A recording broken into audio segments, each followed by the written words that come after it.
Good evening, my fellow Americans. Over the past few weeks, officials in each state, commonwealth, and district, without regard to party or political preference, have certified the winning candidates. Today, a member of the Electoral College, representing the certified winner, cast their votes for President and Vice President of the United States in an act just as old as Washington itself. Once again, in America, the rule of law, our Constitution, and the will of the people prevailed. Our democracy pushed, tested, threatened, proved to be resilient, true, and strong. The Electoral College votes, which occurred today, reflect the fact that even in the face of a public health crisis unlike anything we've experienced in our lifetimes, the people voted. They voted in record numbers. More Americans voted this year than have ever voted in the history of the United States of America. Over 155 million Americans were determined to have their voices heard and their votes counted. In the start of this pandemic, this crisis, many were wondering how many Americans would actually vote at all. But those fears proved to be unfounded. We saw something very few predicted, even thought possible. The biggest voter turnout in the history of the United States of America. A number so big that this election now ranks as the clearest demonstration of the true will of the American people. One of the most amazing demonstrations of civic duty we've ever seen in our country. It should be celebrated, not attacked. More than 81 million of those votes were cast for me and Vice President-elect Harris. That, too, is a record. More than any ticket has received in the history of America. It represents a winning margin of more than 7 million votes over the number of votes cast for my opponent.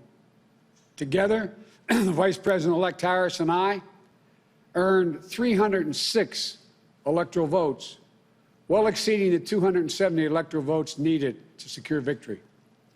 306 electoral votes is the same number of electoral votes that Donald Trump and Vice President Pence received when they won in 2016. Excuse me. At the time, President Trump called the Electoral College tally a landslide. By his own standards, these numbers represented a clear victory then, and I respectfully suggest they do so now. If anyone didn't know before, they know now. What beats deep in the hearts of the American people is this: democracy. The right to be heard, to have your vote counted, to choose leaders of this nation, to govern ourselves. In America, politicians don't take power. People grant power to them.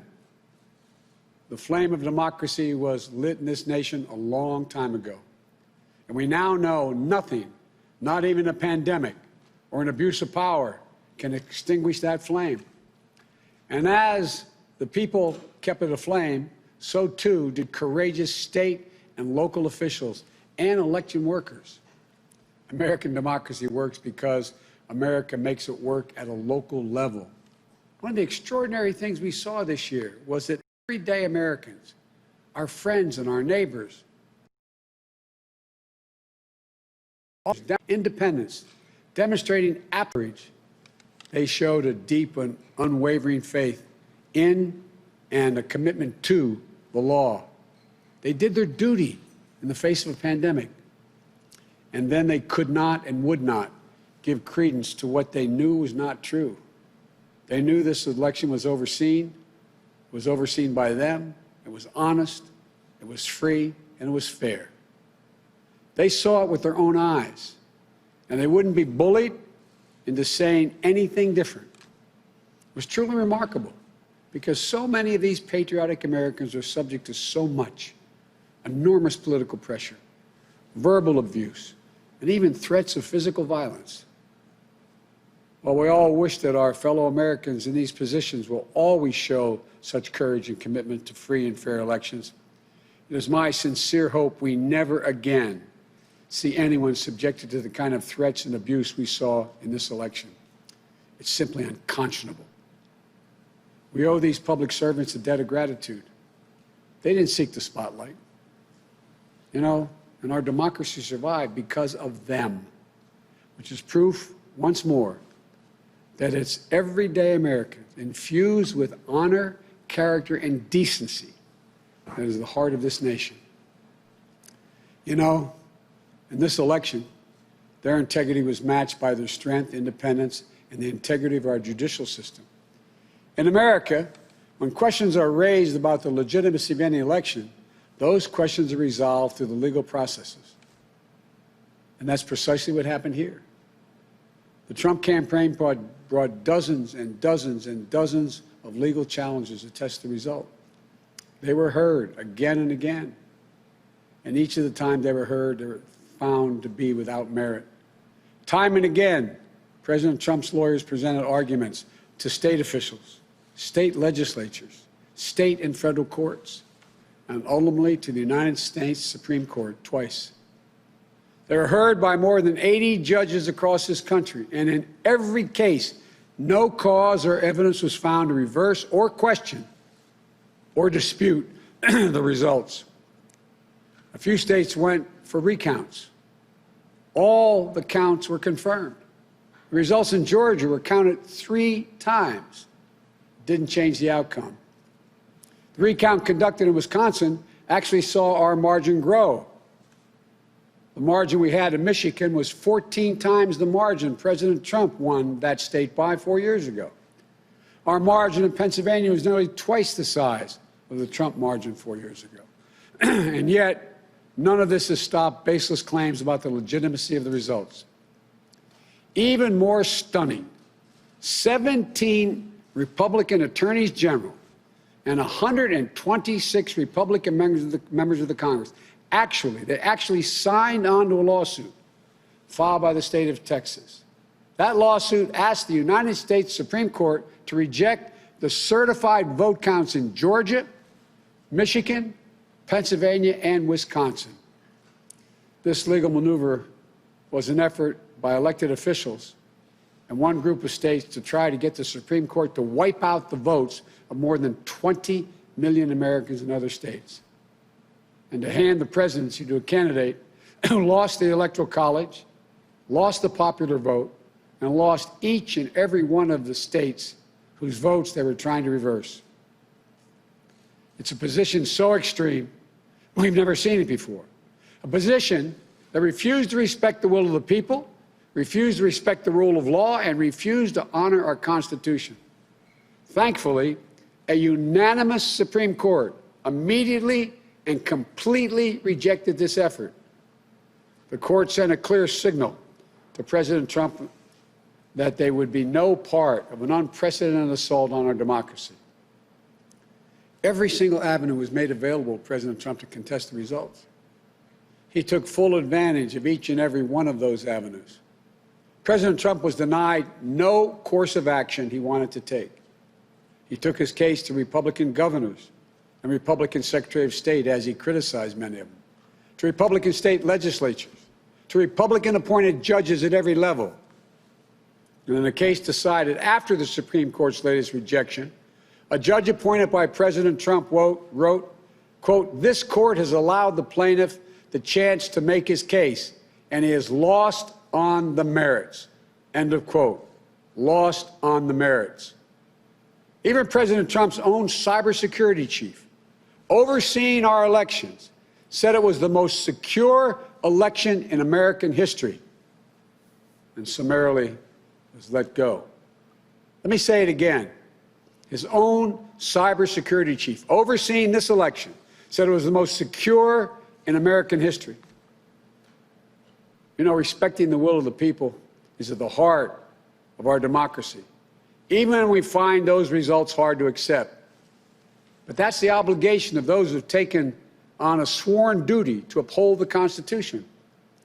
4 years ago, when I was a sitting vice president of the United States, it was my responsibility to announce the tally of the Electoral College votes in the joint session of Congress that voted to elect Donald Trump. I did my job. And I'm pleased, but not surprised, by the number of my former Republican colleagues in the Senate who have acknowledged already the results of the Electoral College. I thank them.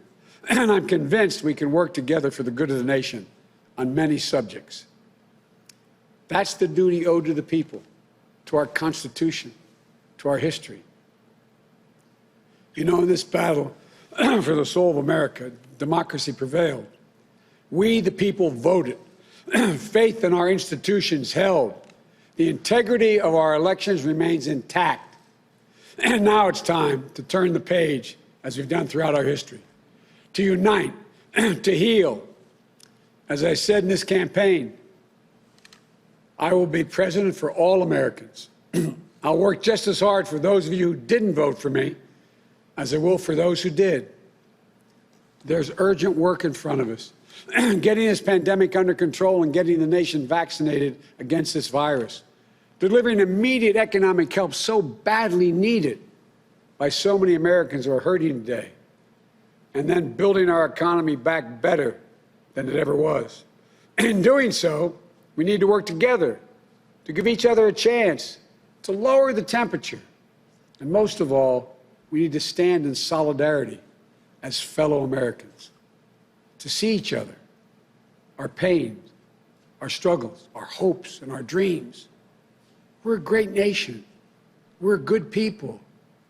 We may come from different places, hold different beliefs, but we share in common a love for this country, a belief in its limitless possibilities.